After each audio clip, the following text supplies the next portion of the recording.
Edu for electrical में आप सभी का स्वागत है। हम लोग यहाँ पर यूथ बुक के एक्सप्लेनेशन देखने जा रहे हैं, तो चलिए वीडियो को शुरू करते हैं। फर्स्ट क्वेश्चन है, rotor resistance starter is use in. पहला ऑप्शन है स्क्विरल केज इंडक्शन मोटर, दूसरा है सिंक्रोनस मोटर, तीसरा डीसी मोटर, फोर्थ है स्लिप रिंग इंडक्शन मोटर। तो रोटर रेसिस्टेंस स्टार्टर जो होता है हम जनरली यूज करते हैं स्लिप रिंग इंडक्शन मोटर में। ऐसा इसलिए क्योंकि जो स्क्विरल केज इंडक्शन मोटर होता है उसमें कोई भी स्लिप रिंग नहीं होता है, जिसके वजह से हम वहाँ पर रोटर रेसिस्टेंस स्टार्टर यूज नहीं कर पाते हैं। ठीक है, और हम लोग एक और बात जान लें कि जो स्लिप रिंग इंडक्शन मोटर होता है उसका स्टार्टिंग टॉर्क जो होता है हाई होता है compare to squirrel cage induction motor. अब हम लोग देख लेते हैं इसका डायग्राम जो है स्लिप रिंग इंडक्शन मोटर का वो किस तरह का होता है।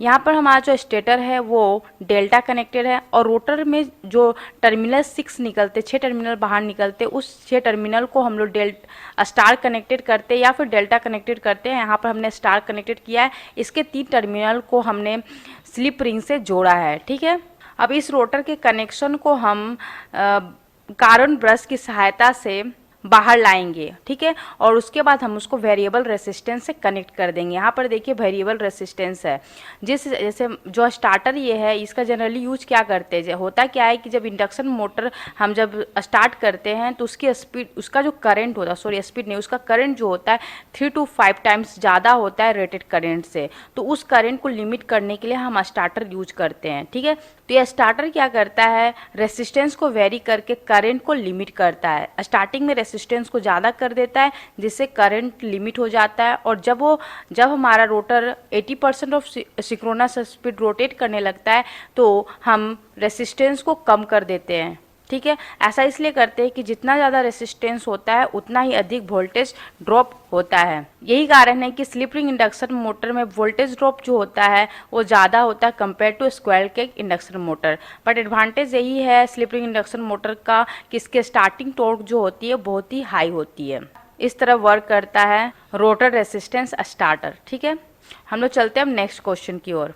नेक्स्ट क्वेश्चन बोल रहा है synchronous speed of a 3 phase 6 pole induction motor is. यहाँ पे गिवन क्या है, P इक्वल टू गिवन है 6 और 3 फेज इंडक्शन मोटर है, तो हमें फाइंड आउट करना है सिंक्रोनस स्पीड। तो सिंक्रोनस स्पीड होता है 120 F/P। हम लोग जितने भी इंडक्शन मोटर यूज करते हैं इंडिया में उसकी फ्रीक्वेंसी जो होती है वो 50 हर्ट्ज होती है। तो 120 इंटू 50 डिवाइडेड बाय 6 सॉल्व करेंगे तो आएगा 1000 RPM। यहाँ पे ऑप्शन गिवन है ए, तो हमारा ऑप्शन ए करेक्ट होगा। अब चलते हैं नेक्स्ट क्वेश्चन की ओर। नेक्स्ट क्वेश्चन है a squirrel cage induction motor run with excessive noise and its grease cup is found to be very hot, this is due to the. Question में बोल रहा है कि स्क्विरल केज इंडक्शन मोटर जब run करता है तो एक्सेसिव नॉइज हो रहा है। नॉइज होने पर जो ग्रीस जो कप होता है उसमें बहुत ज़्यादा वो गर्म हो जाता है ग्रीस कप। इसका क्या कारण है, ये किसके वजह से ऐसा होता है?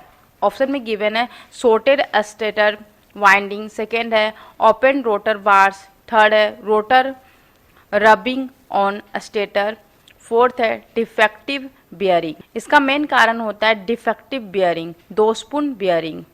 तो हम लोग जनरली जान लेते हैं कि स्क्वायर केज इंडक्शन मोटर होता है उसमें किस टाइप का बेयरिंग यूज करते हैं। अगर हम स्मॉल इंडक्शन मोटर की बात करें तो वहाँ पे हम लोग यूज करते हैं बॉल बेयरिंग।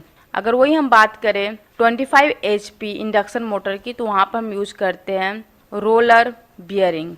नेक्स्ट क्वेश्चन है 20 kilowatt 4 pole 400 volt 60 hertz 3 phase 1728 RPM induction motor is operated with 400 volt 50 hertz supply, the motor will. बोला पहले फ्रीक्वेंसी जो थी 60 हर्ट्ज फ्रीक्वेंसी का एक मोटर है और उसका जो RPM है रेटेड जो स्पीड है वो दिया वो 1728 है। अगर इस मोटर को ऑपरेट करना है 50 हर्ट्ज सप्लाई 50 हर्ट्ज फ्रीक्वेंसी पे तो मोटर क्या ऑपरेट करेगा या नहीं ये पूछ रहा है, या फिर जल जाएगा या फिर वो रन करेगा मोर देन 1728 स्पीड या फिर लेस देन 1728 RPM। ठीक है, तो देखते हैं इस क्वेश्चन को कैसे सॉल्व किया जा सकता है।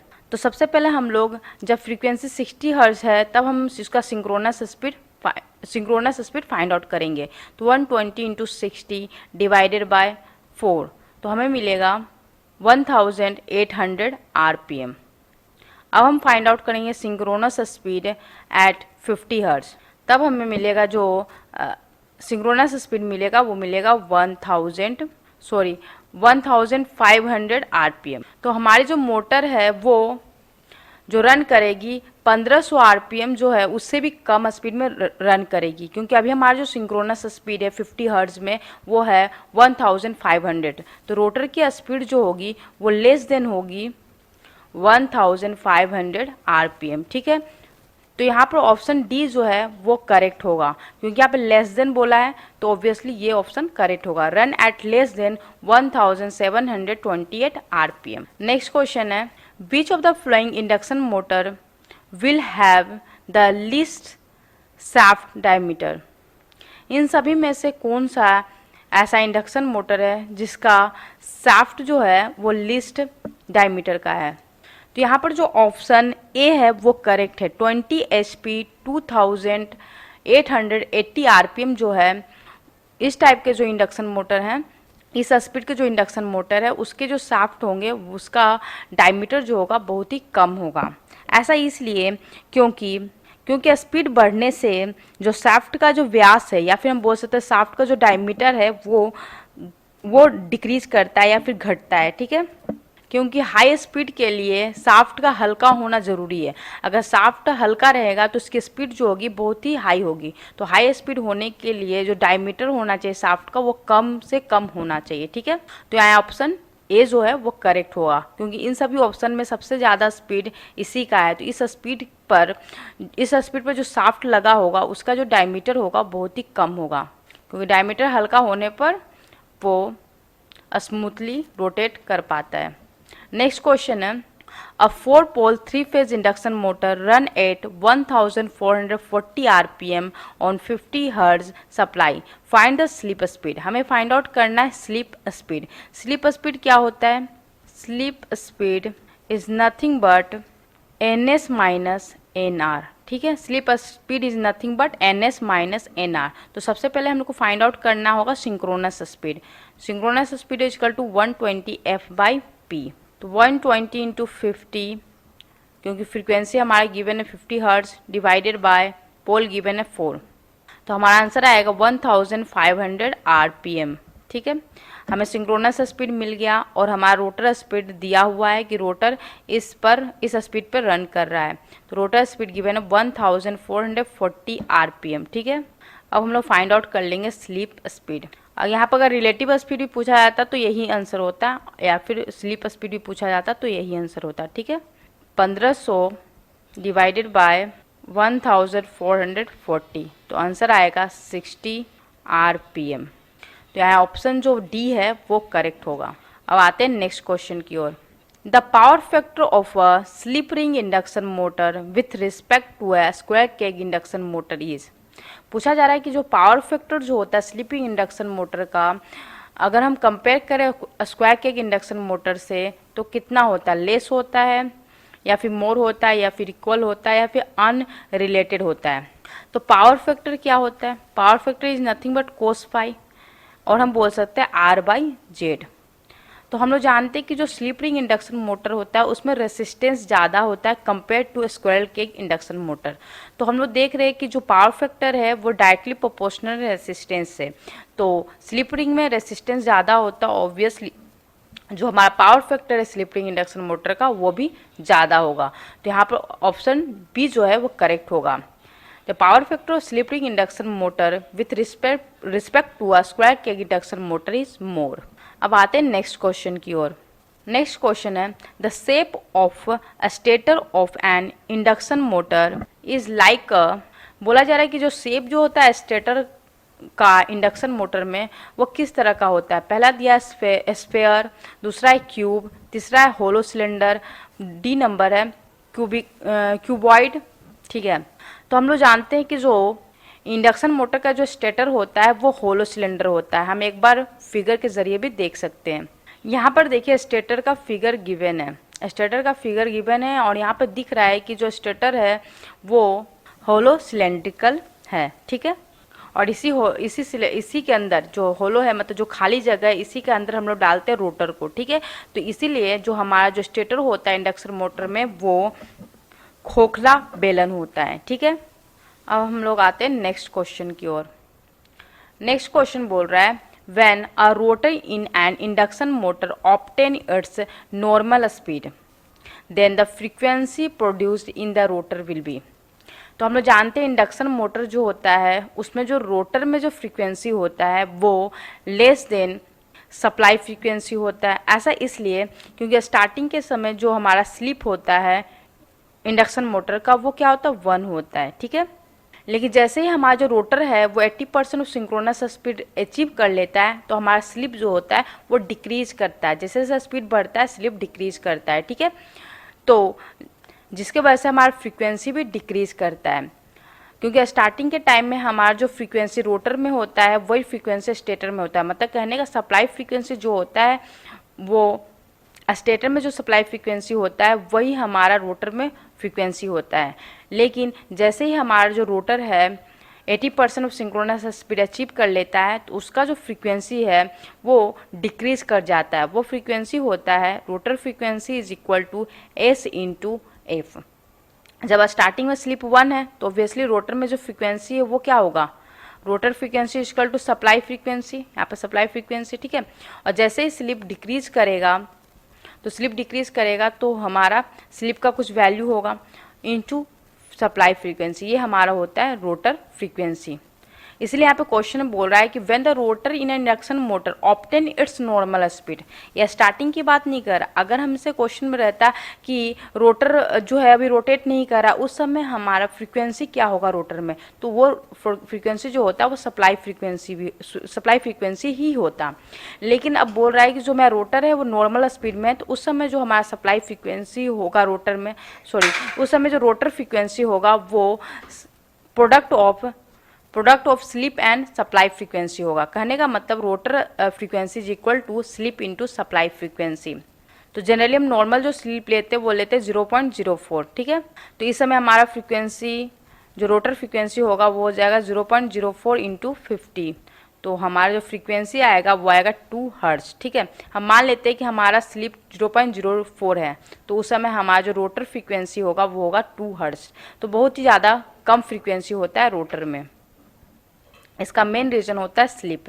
तो हमारा जो फ्रीक्वेंसी जो होगा प्रोड्यूस होगा रोटर में वो बहुत ही कम होगा, तो रिड्यूस, ठीक है, कम हो जाती है। तो यहाँ ऑप्शन बी करेक्ट होगा। नेक्स्ट क्वेश्चन है a 3 phase induction motor is rotating at a speed of 1200 RPM, the number of pole when the frequency is 50 hertz. तो हमें दे दिया है कि सप्लाई फ्रीक्वेंसी जो दिया है वो है 50 हर्ट्ज है, ठीक है। तो हमें फाइंड आउट करना है नंबर ऑफ पोल्स, ठीक है। तो हम लोग जानते हैं जो हमारा सिंक्रोनस स्पीड होता है वो होता है 120 F/p, ठीक है। और हमें पता क्या है, रोटर का स्पीड पता है 1200 आरपीएम। हम लोग जानते हैं कि इंडक्शन मोटर में जो रोटर का स्पीड होता है वो लेस देन होता है सिंक्रोनस स्पीड। तो ऑब्वियसली जो हमारा जो सिंक्रोनस स्पीड होगा 1200 आरपीएम से ज़्यादा होगा, ठीक है। तो अप्रोक्स हम मान लेते हैं कि 1500 आरपीएम है। ऐसा इसलिए क्योंकि जो पोल होता है वो हमेशा इवन होता है, उस पोल की नंबर ऑफ पोल जो होता है इवन होता है। अगर हम मान लेते हैं कि नंबर ऑफ पोल, एज्यूम कर लेते हैं कि नंबर ऑफ पोल 2 है, तो हमारा एनएस कितना निकलेगा 120 इंटू 50 डिवाइडेड बाई 2, तो मिलेगा हमें 3000, ठीक है, 3000 आरपीएम। नेक्स्ट हम करते हैं कि हमारा नंबर ऑफ पोल जो है वो 4 है, तो उस समय हम देख लेते हैं हमारा सिंक्रोनस स्पीड कितना आता है 120 इंटू 50 डिवाइडेड बाय 4। तो उस समय हमारा जो सिंक्रोनस स्पीड मिलेगा वो मिलेगा 1500 आरपीएम, ठीक है। अब इससे कम इससे ज़्यादा हम करेंगे तो बहुत ही ज़्यादा हो जाएगा, मतलब बहुत ही कम हो जाएगा। करके देख लेते हैं। अगर हम पोल को रख देते 6, टोटल नंबर ऑफ पोल 6 है, तो एन एस इक्वल टू क्या होगा 120 इंटू 50 डिवाइडेड बाय 6, हमें मिलेगा 1000 आरपीएम, जो सही नहीं है क्योंकि हमारा जो रोटर होता है वो हमेशा less than synchronous speed rotate करता है। तो यहाँ पर जो ये वाला जो कंडीशन है वो फुलफिल कर रहा है, ठीक है। तो हमारा जो पोल होगा वो 4 होगा, नंबर ऑफ पोल जो होंगे वो 4 होंगे। तो यहाँ पर ऑप्शन ए करेक्ट होगा। Next question, the meaning of synchronous speed is, पहला ऑप्शन गिवन है the speed of rotor of an induction motor, दूसरा ऑप्शन है a speed of synchronous motor, third a speed of induction motor at no load, fourth है natural speed of rotating magnetic field. मतलब पूछा जा रहा है कि सिंक्रोनस स्पीड का मतलब क्या होता है। तो सिंक्रोनस स्पीड जो होता है वो हमारा जो रोटर जो होता है वो रोटेट नहीं करता है कभी भी सिंक्रोनस स्पीड में। तो यहाँ पर जो ऑप्शन डी है वो करेक्ट होगा, natural speed of rotating magnetic field. Rotating magnetic induction motor का जो रोटेटिंग मैग्नेटिक फील्ड है उसके स्पीड को हम लोग बोलते हैं सिंक्रोनस स्पीड, और जो रोटर है वो रोटेट करता है हमेशा लेस देन सिंक्रोनस स्पीड में। नेक्स्ट क्वेश्चन है, if the motor winding come in contact with any iron made part of the motor then occurs, बोला जा रहा है कि यदि मोटर वाइंडिंग्स मोटर में लोहे से बने किसी हिस्से के संपर्क में आती है तो डैश होती है। ठीक है, तो ऐसा जब भी होता है तो जो दोष उत्पन्न होता है, जो फॉल्ट उत्पन्न होता है वो होता है अर्थ फॉल्ट। ठीक है, अर्थ फॉल्ट क्रिएट होता है अगर कोई भी मोटर है उसका वाइंडिंग अगर लोहे के संपर्क में किसी हिस्से के संपर्क में आ जाती है तो वहाँ पर अर्थ फॉल्ट होता है।